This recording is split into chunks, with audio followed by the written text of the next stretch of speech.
હતો હું સુતો પારણે પુત્ર નાનો, રડું છેક તો રાખતું કોણ છાનો. મને દુખી દેખી દુખી કોણ થાતું, મહાહેતવાળી દયાળી જ માતું. મિત્રો, આજે એક એવી વાત કરવા જઈ રહ્યા છે કે ઘોર કળયુગની અંદર કળયુગે માજા મૂકી હોય એવો એક કિસ્સો અમારી સામે આવ્યો છે. તો આપ સુધી એક કિસ્સો અમારે વર્ણન કરવો છે. તો વલક પાટિયા વિસ્તારની અંદર ગ્રીન વેલી રેસિડેન્સી આવેલું છે. એ રેસિડેન્સીની અંદર એક પરિવાર દ્વારા ફોન આવ્યો અને અમે ત્યાં પહોંચ્યા. તો ત્યાં પરિવાર દ્વારા અમને જાણવાનું મળ્યું અને ત્યાં જઈને જોયું તો અમને જાણવાનું મળ્યું કે એક દીકરી પોતાના માતાને એમની ઘરે રાખી અને માતાને એટલો ત્રાસ આપતી હતી કે માતાની જે કાંઈ પણ પોતાની માલ મિલકત હતી, 1 થી 1.5 કરોડ રૂપિયાની માલ મિલકત હતી, સોનું ચાંદી હતું, બધું જ જે કાંઈ પણ માતાની માલ મિલકત હતી એ બધી પોતાના નામે કરી પોતે એને ઘરેણું કરી જે કાંઈ હતું એ ઘરેણું પણ વેચી નાખ્યું. તમારા મમ્મી છે તો આવું કેમ કહે છે? હું તો વાંચું છું પણ એમને લાગે છે બાકી હું તો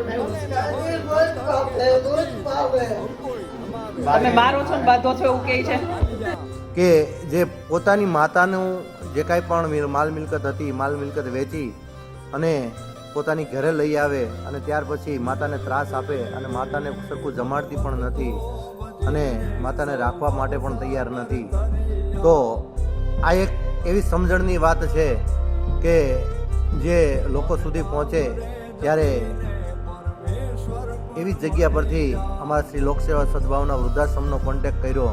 ત્યારે અમારા શ્રી લોકસેવા સદભાવના વૃદ્ધાશ્રમની ટીમ ત્યાં જઈ પૂરતી તપાસ કરી અને માતા સાથે વાતચીત કરી અને માતાને ત્યાં રહેવું છે કે નહીં એ બધી વ્યવસ્થિત વાત કરી અને માતા સાથે વાર્તાલાપ કરી અને માતાએ એવું કીધું કે મારે અહીંયા મારી દીકરીના ઘરે પણ નથી રહેવું, તમારી પાસે જગ્યા હોય તો અમને ત્યાં લઈ જાઓ.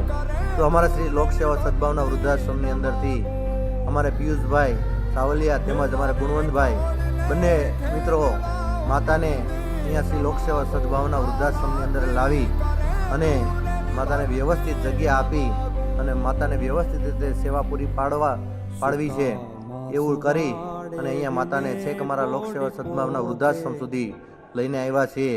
અને આપ લોકોને દરેક લોકોની વિનંતી છે કે તમે લોકો તમારા ધ્યાનમાં કોઈ એવા માતા પિતા હોય તો અમારા અવશ્ય સંપર્ક કરજો, જેથી કરી એ માતા પિતાનું જે કાંઈ પણ આયુષ્ય બચેલું હોય તે આયુષ્ય અને સારી જિંદગી જીવી શકે અને સારી જિંદગી અમે જીવાડી શકીએ એવો અમે પ્રયત્ન કરશું.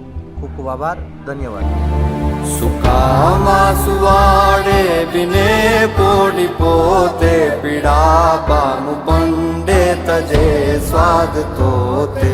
મને સુખ માટે કટું કોણ ખાતું, મહાહેતવાળી દયાળી જ માતું.